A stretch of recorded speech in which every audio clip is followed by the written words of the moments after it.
जय श्री माता जी। उपस्थित सभी साधकों का हम स्वागत करते हैं।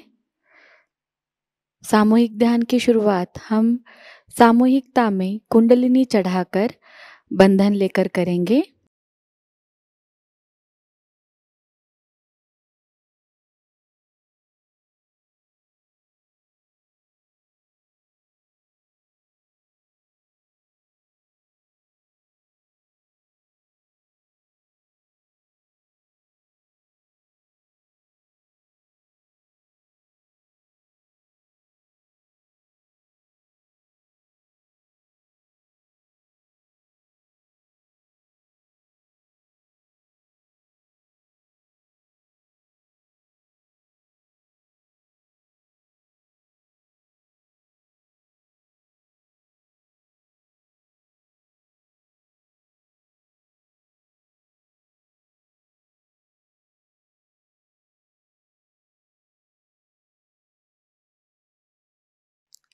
सामूहिकता में 3 महामंत्र और उसके बाद श्री गणेश मंत्र का पठन करेंगे।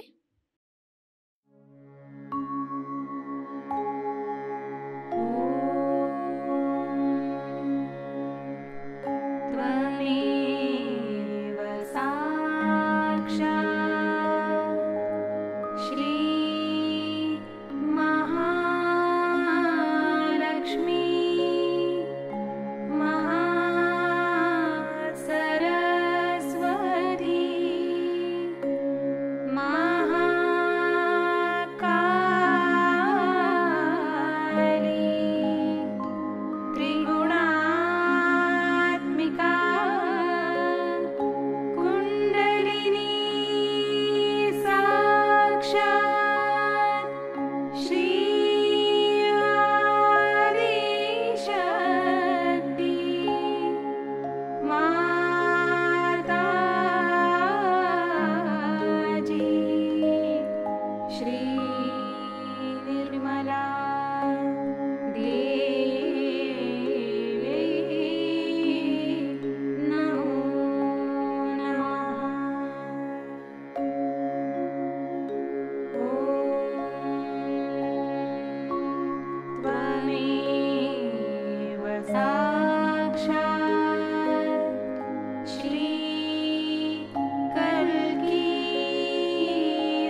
परम पूज्य श्री माता जी कृपावंत होकर हमें निर्विचार अवस्था प्रदान कीजिए।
इसी निर्विचार अवस्था में हम श्री माता जी की अमृतवाणी को ग्रहण करेंगे।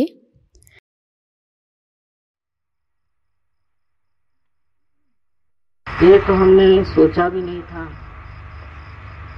इस नागौर में 25 साल बाद इतने सहज योगी एकत्रित हुए।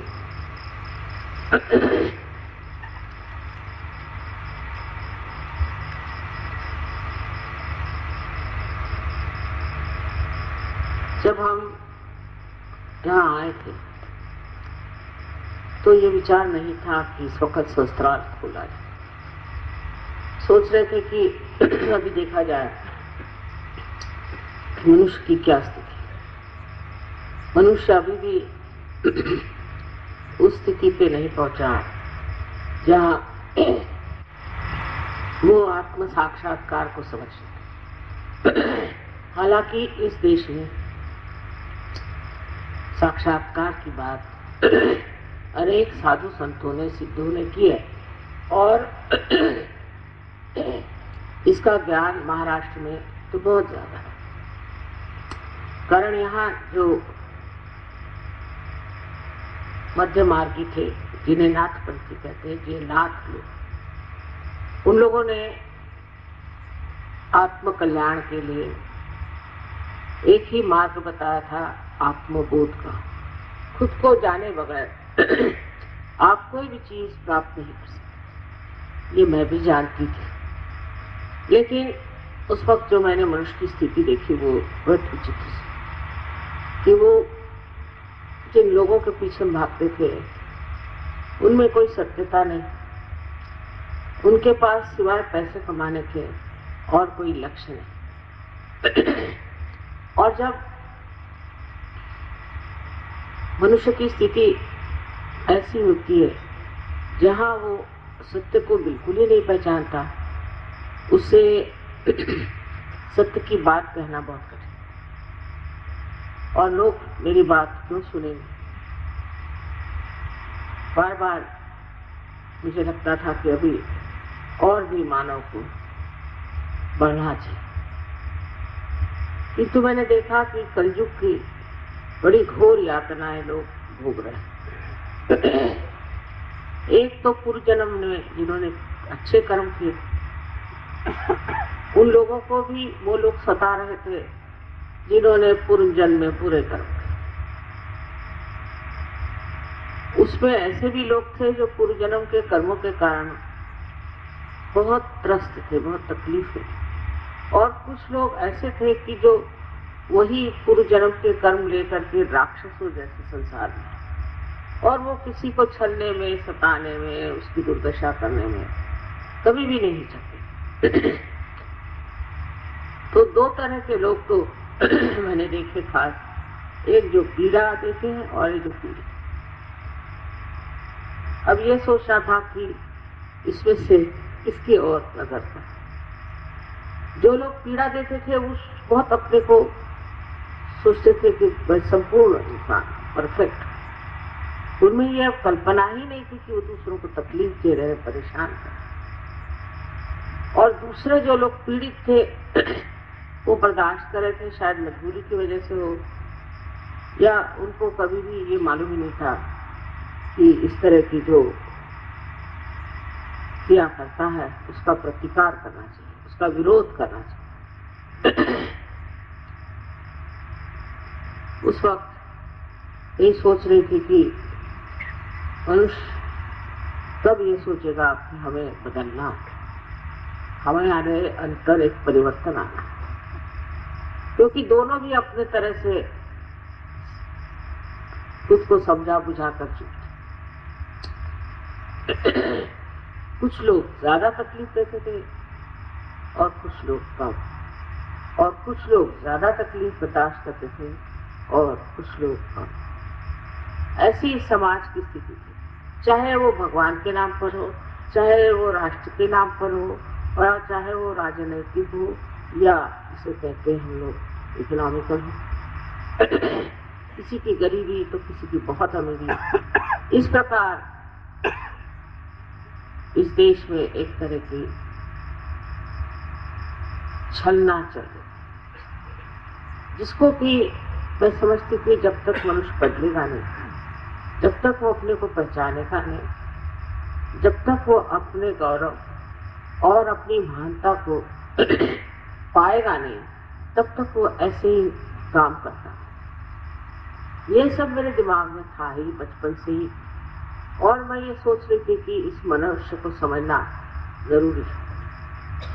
तो पहले तो मैंने मनुष्यों का बहुत अभ्यास किया, तटस्थ रह के, साक्षी रूप रह करके मैंने समझना चाहा कि मनुष्य क्या, इसमें क्या क्या दोष, कौन सी खराबी, और किस लिए वो इस तरह सोच।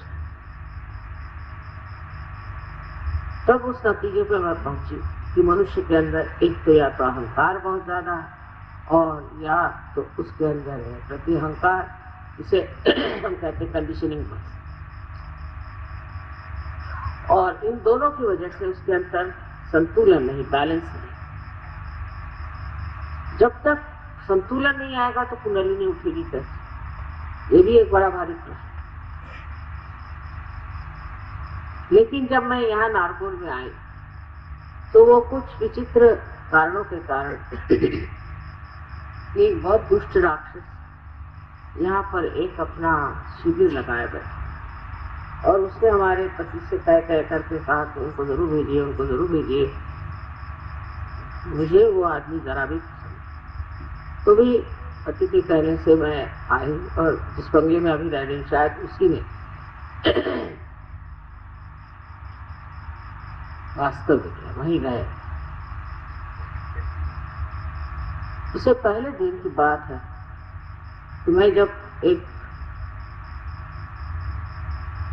पेड़ पेड़ के नीचे बैठे देख रही थी इनका तमाशा, तो मैं हैरान हो गई। ये महाशय सबको मंत्रित करके मेस्मराइज कर रहे।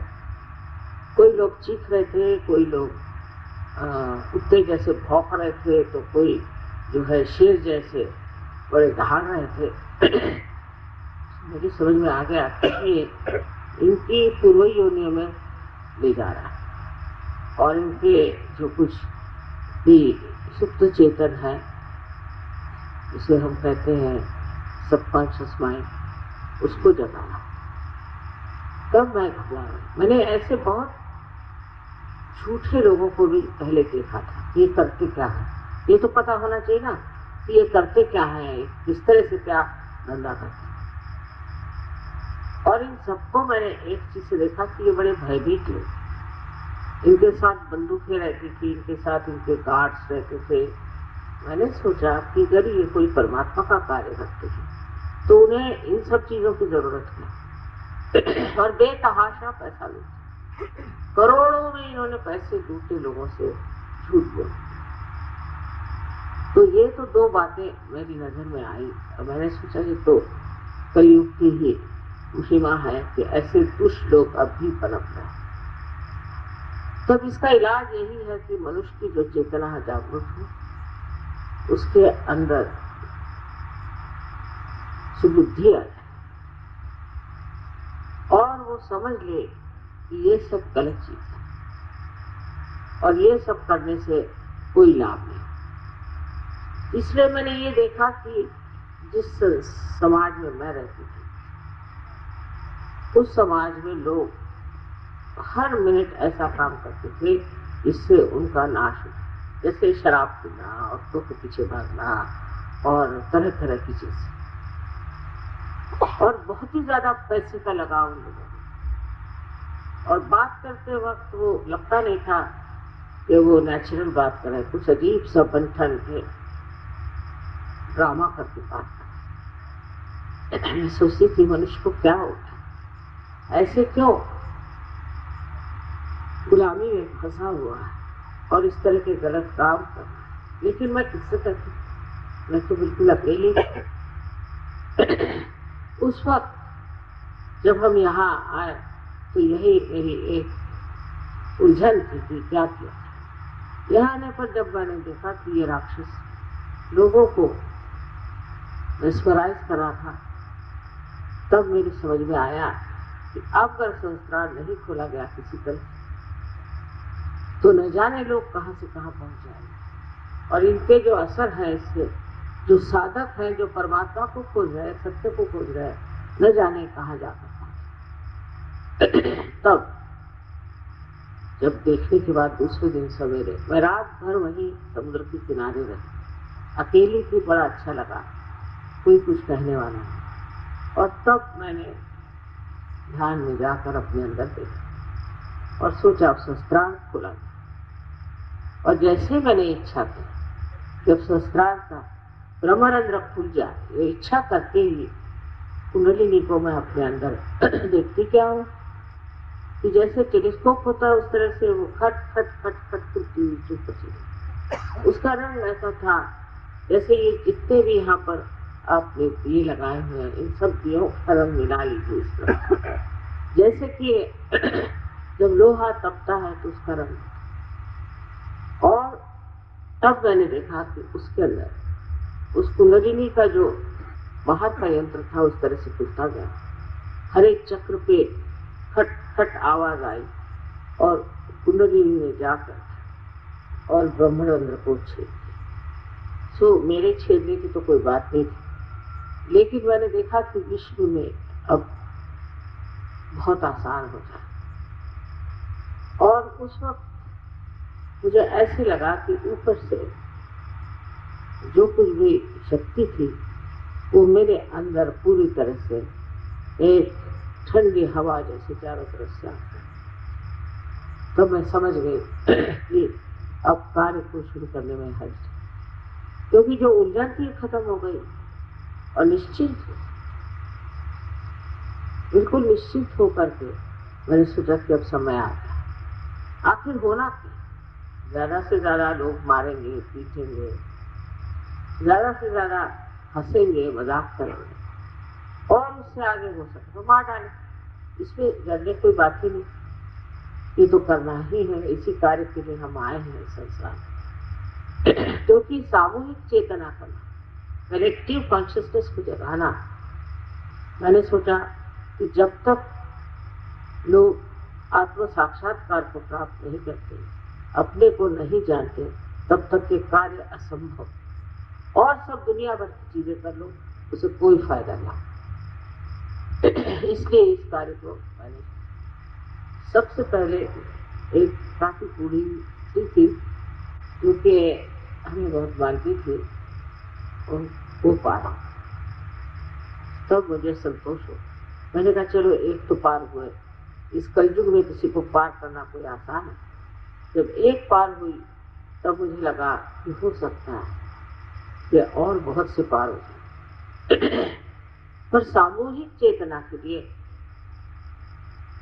चेतना देना तो बहुत आसान था, एक इंसान को पार कराना बहुत आसान था, एक आदमी को ठीक करना बहुत आसान था, पर कलेक्टिवली सामूहिक में ये कार्य करने के लिए फिर जो मैंने मनुष्यों के बारे में अनुभव किया था, उस पर थोड़ा सा काम ऐसा कि मैं जब देखूं किसी आदमी में एक दुर्गुण है, या उसके अंदर कोई तकलीफ है, या उसके अंदर कोई कंडीशनिंग है, सो उसको निकालने के लिए क्या करना चाहिए। क्योंकि एक आदमी को एक परेशानी, दूसरे को दूसरी, तीसरे को तीसरी।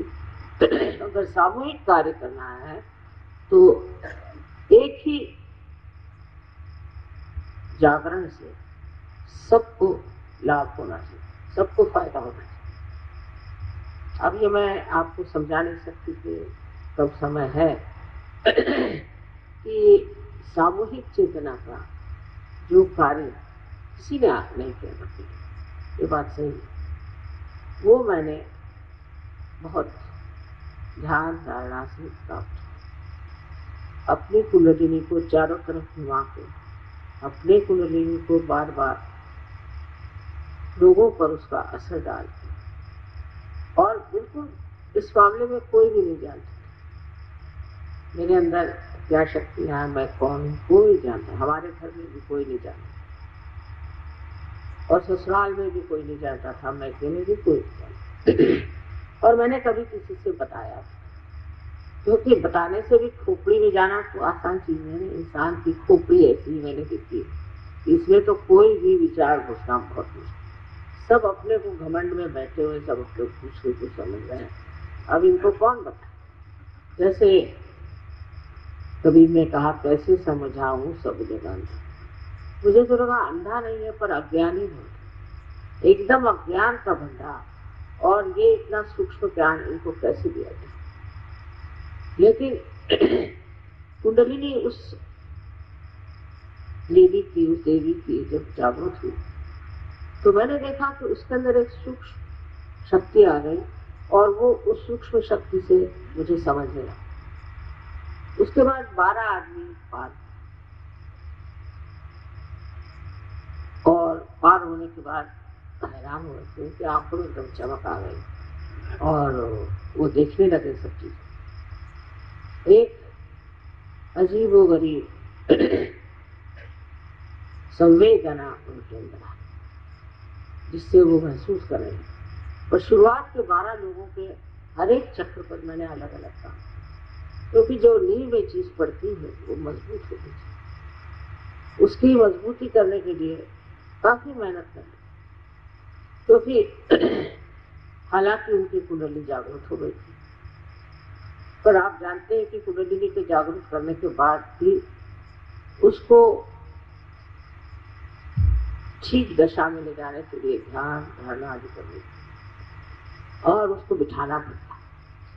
तो इन 12 आदमियों पर मैंने बहुत मेहनत की, और उस मेहनत के फलस्वरूप ये जरूर मैंने जान लिया कि अगर ये 12 आदमियों की 12 प्रकृतियां, और इनको साथ में बिठाते ही साथ किस तरह से कहना चाहिए कि आत्मा की जो प्रकाश शक्ति है उसको किस तरह से संगठित करना चाहिए, उसको किस तरह से, जैसे कि सुई में हम फूल पिरोते हैं तो वो समग्रता किस तरह से है, इन 12 आदमियों की अलग अलग प्रकृतियों को इस तरह से एक सूत्र में बांधा। और जब उनकी जागृति हो गई तब मैंने देखा कि उनके अंदर, सबके अंदर एक सूत्रता बनती जाए, धीरे धीरे बनती। थोड़ी बहुत मेहनत भी करनी पड़ी मुझे, लेकिन किसी को बताने के लिए, जनता जनार्दन को बताने के लिए मैंने सोचा अभी उसके लिए आसान नहीं, लोगों को समझने की बात नहीं। फिर कावजी जहांगीर हॉल में एक प्रोग्राम का आयोजन, वहां मैंने पहले बताया कि कितने राक्षस आए, कितने राक्षसी आए, ये लोग क्या करेंगे। तो सब घबरा कहने लगे कि जब ऐसे माता जी बात करेंगे तो इनको कोई भी मदद कर देगा। तो सबने कहा, मुझसे बताया कि ऐसी बातें आप मत करिए, नहीं तो बड़ी मुश्किल हो जाएगी। मैंने कहा अभी तक तो मुझे मारने वाला कोई पैदा नहीं और आप लोग निश्चिंत हैं। धीरे धीरे ये जो छोटी छोटी सरिताएं थी, सबके अंदर छोटी छोटी नदियां थी कुंडलिनी की, उनको मैंने कहा कि आप लोग सब मेरे कुंडलिनी पर ध्यान। तो ध्यान करते ही वो निर्विचार होता, और निर्विचार होते ही साथ उनको ये लगे कि मेरे साथ उनका बड़ा तादाद है। धीरे निर्विचारिता बढ़ने लगी। धीरे धीरे सामूहिकता का एक नया प्रकाश हुआ। ये पहले मैंने कावजी जहांगीर हॉल में देखा। हिंदुस्तानी लोग जो है, भारतीय लोग हैं, ये इस भूमि में इसके पैदा हुए हैं कि ये बड़े ही धार्मिक, बहुत ही सुंदर इनका जीवन रहा होगा, क्योंकि हिंदुस्तान में इतनी मेहनत नहीं करी, बहुत जल्दी लोग पार हो जाते थे। शुरुआत में जरूर थोड़ा बहुत समय लगा, लेकिन प्रदेश में तो हाथ टूट जाते, किसी की कुंडली नहीं उठाना मुझे ऐसा लगता है जैसे पहाड़ उठाए चले और फिर धड़ से नीचे गिर गए, उठाओ फिर धड़ से गिर।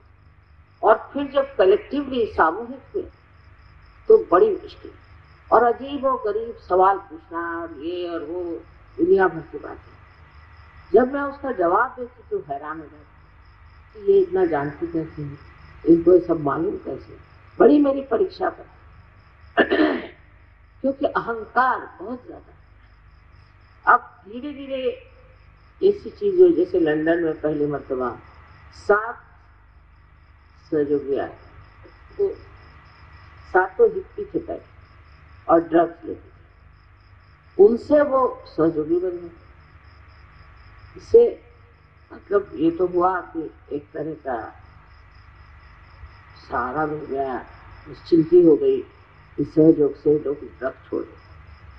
लेकिन अब ये ड्रग एडिक्ट्स को चुकाने लगाना कोई आसान नहीं, उसे एक अच्छा ही, क्योंकि उन पर जो हमने मेहनत करी उससे एक अनुभव आ गया। कठिन से कठिन भी कोई इंसान हो, जब उसकी इच्छा होती है कि उसे योग प्राप्त होना चाहिए, उसे आत्मज्ञान होना चाहिए, इच्छा मात्र अगर हो तो वो पार हो जाए। तब मैं सबसे कहती थी कि आप हृदय से इच्छा करें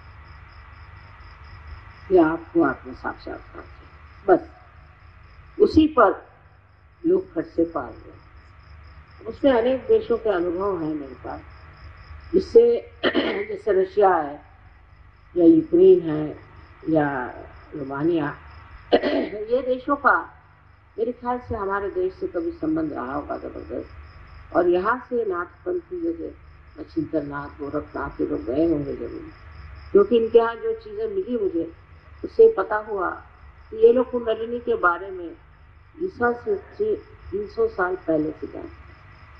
तब ये समझ में आया कि ये लोग इतने जल्दी पार कैसे हो जाए। महाराष्ट्र में बहुत काम किया नागपंथी ने, और मैंने भी बड़ी मेहनत। पर दुख की बात ये है कि जो चीज नॉर्थ इंडिया में हम कर पाए वो महाराष्ट्र में अभी भी मैं नहीं कर। समझ में नहीं आता जहाँ पर संतों ने अपना खून डाला, और हर एक महाराष्ट्रियों को मालूम है कि नाथ कौन थे, उन्होंने क्या कार्य किया, क्या नहीं। और पता नहीं क्यों कि जो चीज मैंने नॉर्थ इंडिया में पाई, पहले तो मैं दिल्ली को बिल्ली कहती थी, सालों मेहनत की वहां भी, लेकिन उसके बाद जो सहयोगी वहां मिले हैं, जिस तरह से सहयोग फैल रहा है, इस पर मुझे बड़ा आश्चर्य। इतना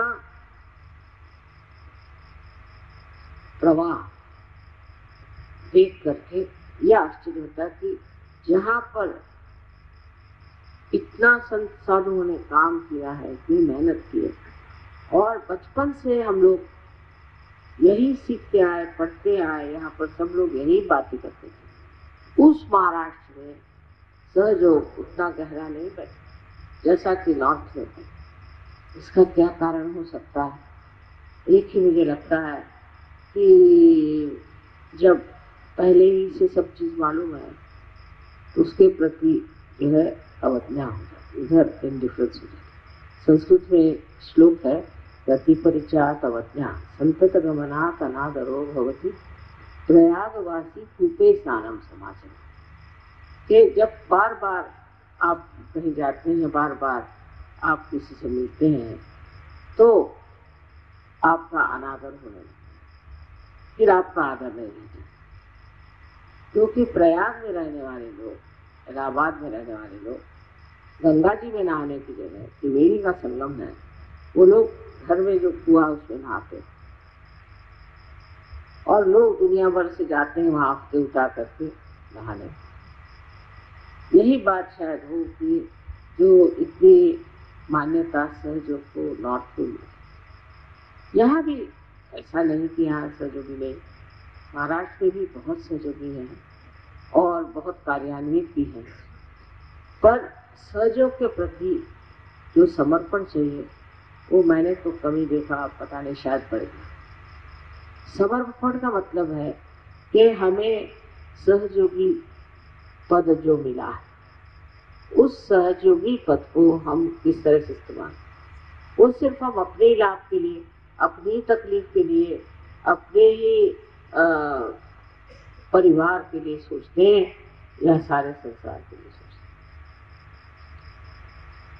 हैं। ये कुछ समझ में नहीं आता कि महाराष्ट्र की जो संस्कृति है और जो महाराष्ट्र के धर्म की इतनी गहन छाप, उस महाराष्ट्र में सहयोग इतना नहीं बना।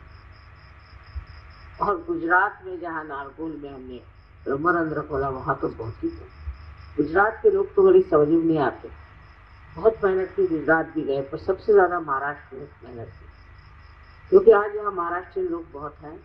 मुझे कहना ये है कि सहयोग को बढ़ाने के लिए सबसे पहले आप ध्यान धारणा करें, और गहरे, जब गहरे आप उतर जाते हैं तब आपको लगता है कि मैं ही क्यों इसका मजा उठाऊं, और लोग भी इसका मजा उठाएं। और जब ये भावना अंदर आती तो सहयोग फैलता है, और उसके बाद मनुष्य जो है अपने जीवन में यही सोचता है कि दूसरों को सुख देना, दूसरों को आनंद देना, इससे बढ़ के और कोई, और सब चीजों को भूल जाता। ये जब होता है तब सहयोग बढ़ता है। रात दिन वही चिंतन, रात दिन वही सोचना, इसमें मजा आता है। आज यहाँ देखकर मैं बहुत खुश हुई कि सारे दुनिया से यहाँ लोग आए। इसके अलावा और भी लोग जो कहना चाहिए कि परदेश से तो आए हैं, अब यहाँ के लोग आए हैं, और दिल्ली वगैरह से दिखते लोग हैं। ये कम से कम एक बड़ी मुझे आनंद की बात लगती है कि इस कठिन जगह आप लोग कैसे सब पहुंचे। ये तो प्रेम की महती है, और ये सिर्फ प्रेम में आप लोग, ये बहुत बड़ी चीज है। लेकिन इसमें बस फर्क ये है कि जिस तरह से सहयोग, अब देखिए कोल्हापुर में कितनी मेहनत की, कोल्हापुर में बहुत मेहनत की, लेकिन कोल्हापुर में सहयोग बहुत कम। आश्चर्य की बात, ऐसा क्यों होता है? उन्होंने कहा पंढरपुर में 800 से जरूर, पर ऐसा बाहर नहीं। गाजियाबाद में जाओ तो 15,000, फिर आप और फरीदाबाद में जाओ तो 16, आप हरियाणा में जाओ तो वहाँ 25,000, तो हजारों की बात है। और महाराष्ट्र में है कि 800 आदमी यहाँ है, 500 आदमी वहाँ है, 700 आदमी। इसका कारण क्या है, मैं आज तक नहीं समझ पाई। यही अगर सोचना है, यही सोच सकते हैं कि यहाँ पर आत्मज्ञान, आत्मबोध, महानुभाव पंथ आदि अनेक चीजें इतनी ज्यादा असलियत की हो गई कि अब इधर ध्यान ही नहीं। ऐसे इन लोगों को महाराष्ट्र में पैसे की ललक नहीं, जैसे आपको तो गुजरात में, उत्तर प्रदेश में भी, उत्तर भारत में भी काफी पैसों के, महाराष्ट्र में बात सुबह से शाम वो भगवान के 4 बजे उठ करके ध्यान करना, ये करना, वो करना, चले। पर उसमें एक तरह की मैकेनिकल बात है, उसमें हृदय से करें, भक्ति से करें और उस भक्ति को बांटने की कोशिश करें। ये महाराष्ट्र को करना चाहिए। माना मैंने कि महाराष्ट्र में ही हमारे गणपतिपुरे का प्रोग्राम होता है और महाराष्ट्र में काफी अच्छे सहयोग, गहरे, बहुत गहरे, यहाँ की युवा शक्तियां भी बहुत अच्छी। लेकिन तो भी मैं कहूंगी कि जिस तरह से सहयोग नॉर्थ में फैला है, अब जहाँ देखो बाराबंकी में है, हमारा उन्नाव, जहाँ ससुराल वहाँ, हर जगह, हर एक गांव में, हर जहाँ एक आदमी पहुंच गया सबसे, जैसे कोई सूखी हुई लकड़ी रहती, उसमें जरा सी चिंगारी पड़ जाए तो आग लग जाती। इस तरह से ये आखिर किस कारण इतने जोरों में बह रहा है, समझ में नहीं आता। और जो हो जाते हैं वो कोई सवाल नहीं, कुछ नहीं। पर महाराष्ट्र में सवाल बहुत कुछ है, क्योंकि पोथियां सब पड़ बैठे हैं घर में, रोज एक एक को। आप देखिए किसी महाराष्ट्र में क्या कम से कम 10 गुरुओं का फोटो, उसमें से सच्चे शायद एक आध दो ही हो, और सब तरह की मूर्तियां। गणेश जी का वास यहाँ, 4 यहाँ गणेश जी बैठे, जैसे कहने चाहिए, वैसे तो अष्टविनायक कहते हैं, पर 4 में इसलिए कह रही हूँ कि एक एक गणेश के 2-2 एस्पेक्ट या 2-2 तरीके विशेष अलग अलग यहाँ। अब उसके बारे में महाराष्ट्र जानते, वहां जाएंगे, गणेश पूजा करेंगे, वो फिर यहाँ पर 3 देवियों का प्रादुर्भाव, ये सब होते हुए भी वहां जाएंगे, मंदिरों में जाएंगे, महालक्ष्मी मंदिर में जाएंगे, रोज वो सब करें। और अब जब सहयोग में आए हैं तो अब छुट्टी हो गई, कुछ भी नहीं कर रहे। ये बड़े आश्चर्य की बात है आज, क्योंकि यहाँ बहुत से महाराष्ट्रीयन आए हैं। तो बताना चाहती थी कि देखिए दिल्ली से न जाने कितने लोग, इतने लोग कभी भी महाराष्ट्र से कहीं नहीं गए। मराठी में उनको घर कोमड़े कहते हैं, माने वो बस अपने देश में। मुंबई वाले आपको कभी नहीं दिखाई देंगे पूनम जाता, और पूना वाले तो उनको एक तरह का बूंद चिपका। मैं इसलिए कह रही हूँ, ये सब बात खुलेआम कहने से कभी कभी ठीक हो जाए। खुलेआम कहना कि महाराष्ट्र में जो सहयोग का ठिकाना हुआ, उससे तो इनके आठौले जो है वो अच्छे वक्ते हैं सिर्फ, लेकिन लाखों लोग आए। गुजरात का तो क्या है, इनके तो ऐसे ऐसे गुरुओं को पकड़े, पर महाराष्ट्र को क्या, जिसमें रामदास स्वामी ने सब गुरुओं की चर्चा की और उसमें बताया है कि इतना ही नहीं, सबसे तो बढ़ के मैं कहूंगी ज्ञान देव इतना साफ सहयोग समझा है, रोज वही गाते हैं ना, और नामदेव ने जो लिखा हुआ है जोगवा का गाना, वो रोज देहातों में गाते कि हमको माँ तुम योग दो, पर वो योग करने के लिए उनके फुर्सत नहीं। आप किसी गांव में जाओ, वहां खूब भीड़ हो जाए जब मैं जाऊं, उसके बाद अगर 2 आदमी भी मिल जाए तो बड़ी हैरानी। तो मैं ये कहूंगी कि महाराष्ट्र लोगों को चाहिए कि कुछ इन लोगों के लिए प्रार्थना करें, हवन करें, कुछ न कुछ ऐसी सामूहिक चीज करें, इससे महाराष्ट्र की जागृति वैसी हो जाए जैसे उत्तर भारत में हुई, जैसे कि रशिया में। वैसे समर्पित जो है वो बहुत अच्छे हैं, लेकिन अभी सहयोग क्यों बढ़ता नहीं, ये मेरी समझ में नहीं आया। बहुत धीरे धीरे कोल्हापुर जगह में न जाने कितनी बार पूजा है, देवी का मंदिर बहुत सुंदर है, सब कुछ है, पर वहां पर इतनी गहनता है। उसके लिए सामूहिक रूप से सब लोग ध्यान दें, क्योंकि महाराष्ट्र बहुत बड़ा देश है, बहुत ऊंचा देश है, और धर्म की दृष्टि से जो है सो है, पर आध्यात्म की दृष्टि से बहुत ऊंचा देश है। और इसलिए सबको चाहे कि वो महाराष्ट्र के लिए थोड़ी सी जागृति की बातचीत है। ऐसे कोई झगड़ा नहीं है, कोई परेशानी नहीं है, लेकिन जो सहयोग बढ़ना चाहिए वो न जाने आज तक तो इतना बढ़ा नहीं, हो सकता है आगे चलेगा। अब जो आप लोग इतने यहाँ आए, इसे न जाने क्यों ये एक अजीब तरह की अनुभूति हुई कि किस तरह से 25 साल में इस छोटी सी जगह में आप लोग आए। 25 साल तक हमने मेहनत की, ये मैं बात मानूं, मेहनत बहुत की, पर 25 साल के बाद इतने लोग इस नारगोल का महत्व समझेंगे और यहाँ आएंगे, ये बड़ी आश्चर्य है। नारगोल हमारे सहयोग में मतलब होता है शस्त्रा।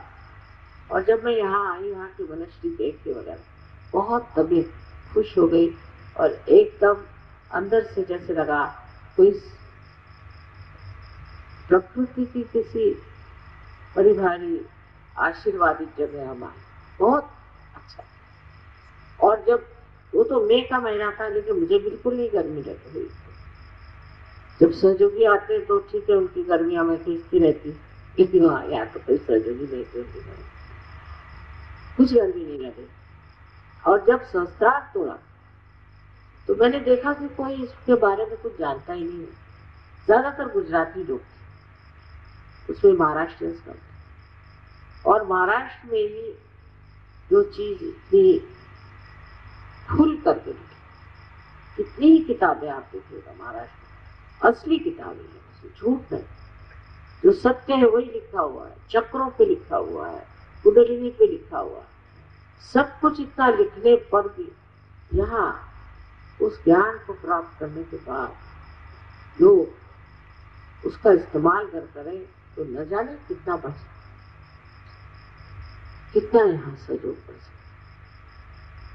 अब हमारी जो सहयोग की प्रणाली है वो इतने लोगों में फैल गई, इतनी गहरी पहुंची, जो आप ड्रामा देखने से समझ गए। इस ड्रामा में उन्होंने दिखा दिया अपने दिमाग से सोच करके कि माँ क्यों आई। कि सब लोगों ने कहा कि हमने बहुत मेहनत करी, हमने पूरी कोशिश करी कि इंसान जो है वो आध्यात्म में आ जाए और परमात्मा की ओर उसकी नजर जाए और उसको किसी तरह से योग प्राप्त हो, और कुछ चीज बनी नहीं। इसलिए अब हम देवी से कहते हैं कि तुम ही अवतरण लो, आदिशक्ति से कहते तुम ही अवतरण लेकर के जो तुमने ये संसार बनाया है उसको ठीक है। बिल्कुल पते की बात, इसमें कोई शक नहीं। और हुआ भी ऐसे और बना भी ऐसे, सारा जो कार्य है इस तरह से बड़े सुचारू रूप से बन रहा।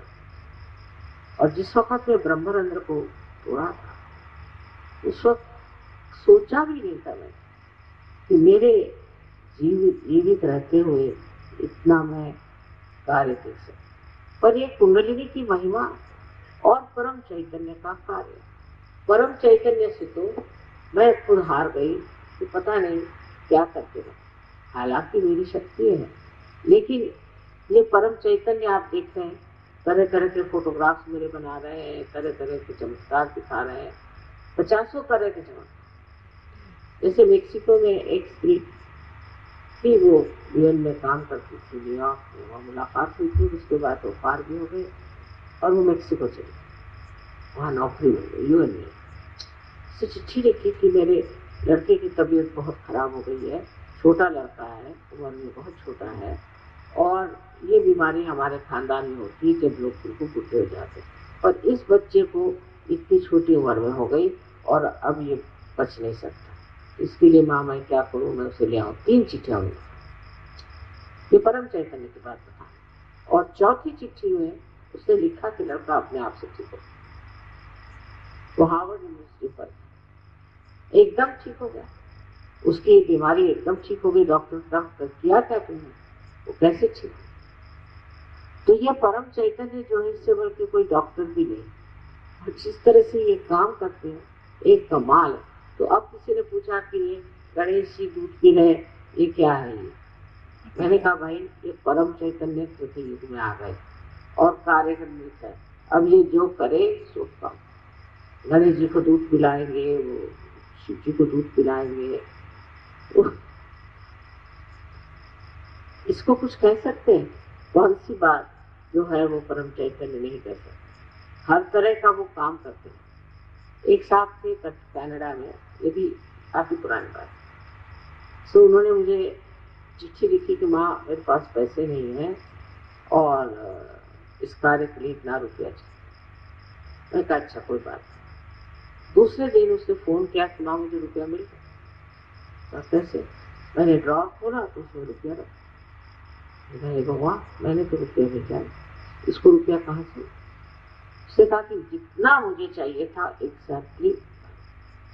ऐसे तो बहुतों को अनेक अनुभव आए, अनेक अनुभव आ रहे हैं, क्योंकि परम चैतन्य जो है वो आशीर्वाद स्वरूप, हर जगह आपको आशीर्वाद, शांति देगा, प्रेम देगा, हर तरह को आपको संभालेगा, सब कुछ है। लेकिन उनकी जो चाल है ना, उसमें बहुत स्पीड आ गई।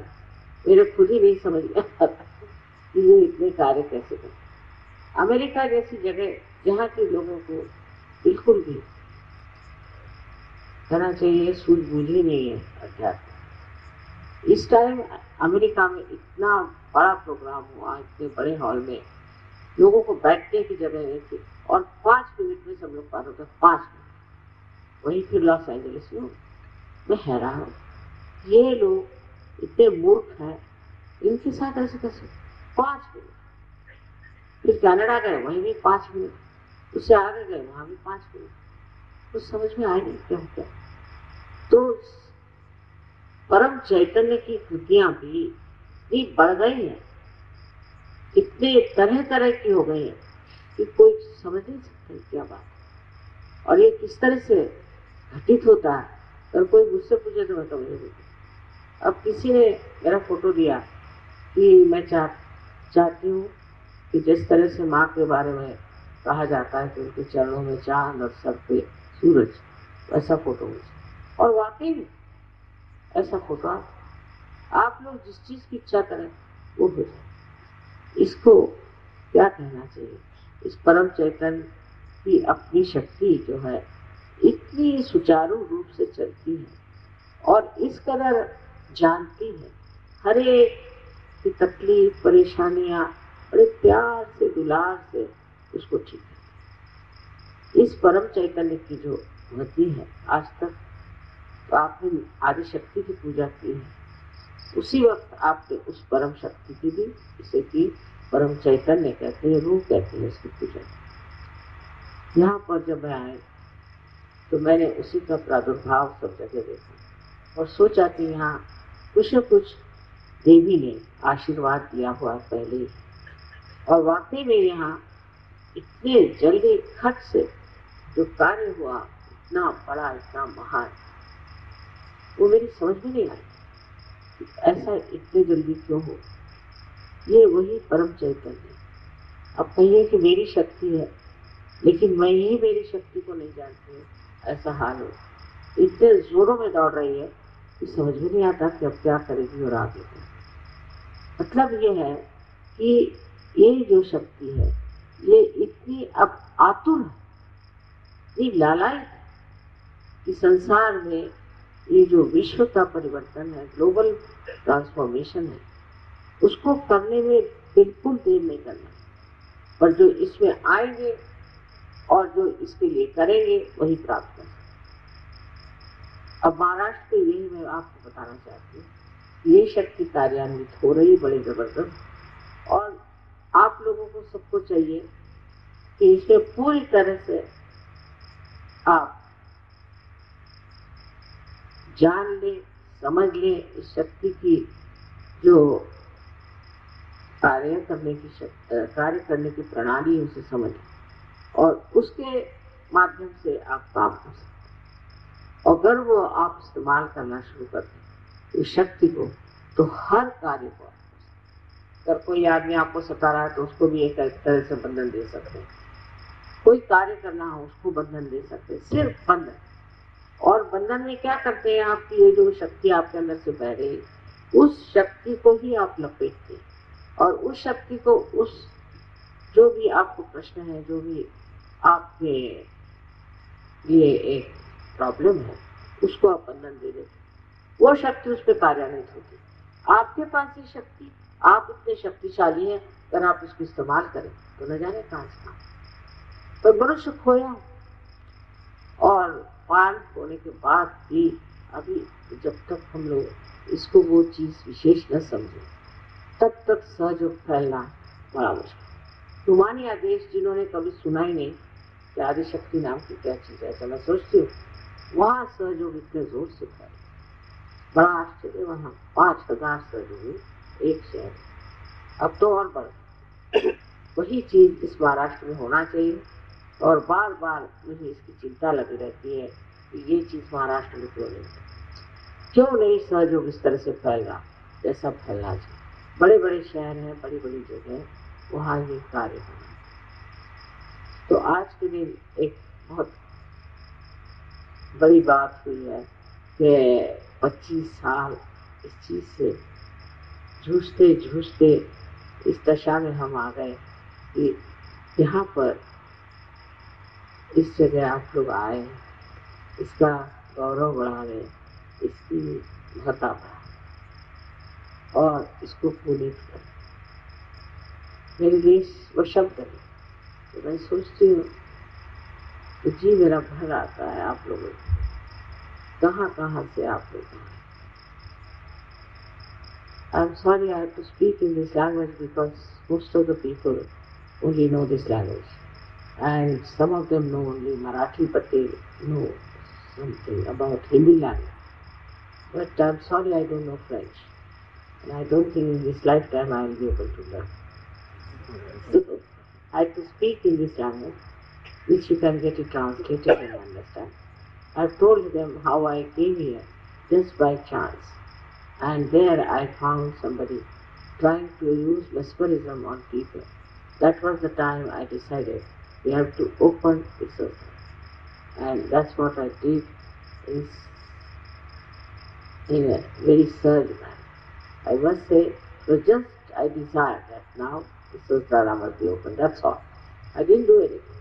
And once the Sahasrara was open, I was amazed how I also knew how the human beings can give realization steps. Even human beings could give collective realization. Of course, they have to use the photograph, which we can say that is niralamba. The word is niralamba, means you should not have any alamban. Niralamban, without any alamban, depending on anything. But it is nira. Nira alamban, I am nira, so that sounds so that. See, it's a very confusing word. So this is what it is. You have to use my photograph. I don't know so far anybody who has been able to give up the photograph and call himself surgeon. I don't compulsorily say you must have a photograph, but they know the positive side of it, and that's why they use it. I've told so many times about this realization. That's how you have come to this far-fetched point. I'm very much thankful to you. May God bless.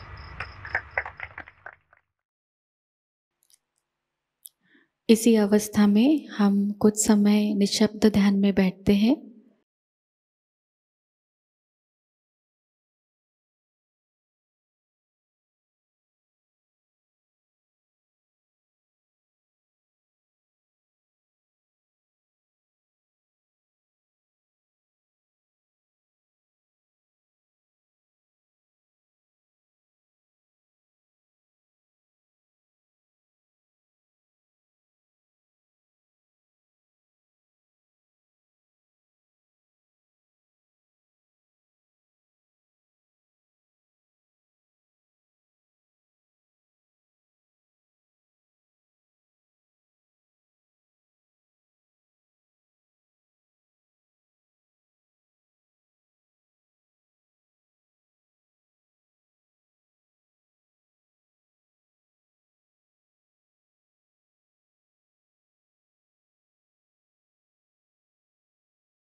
परम पूज्य श्री माता जी, आपकी परम कृपा में हम सदैव सामूहिकता से जुड़े रहकर आपके श्री विराट और श्री विराटांगना स्वरूप के आशीर्वाद को प्राप्त करें। हम सदैव निरानंद अवस्था को प्राप्त करें।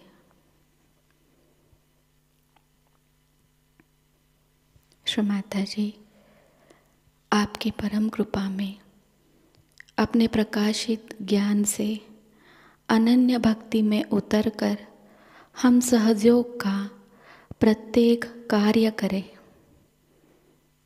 और उस कार्य को करते समय हम अकर्म अवस्था को प्राप्त करें। श्री माता जी, आपकी परम कृपा में हम सब प्रकाश बनकर इस विश्व का आध्यात्मिक उत्थान के मार्ग में मार्गदर्शन करें। कृपावंत होकर हम सबको कुशल संभाषण, दैवी कूटनीति, प्रभावी व्यक्तिमत्व और विवेक प्रदान कीजिए।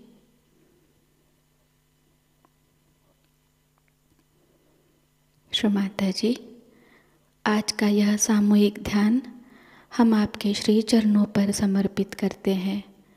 कृपावंत होकर हम सबको और इस विश्व को आशीर्वादित कीजिए। परम पूज्य श्री माता जी को प्रणाम करेंगे और सामूहिकता में कुंडलिनी चढ़ाकर बंधन लेंगे।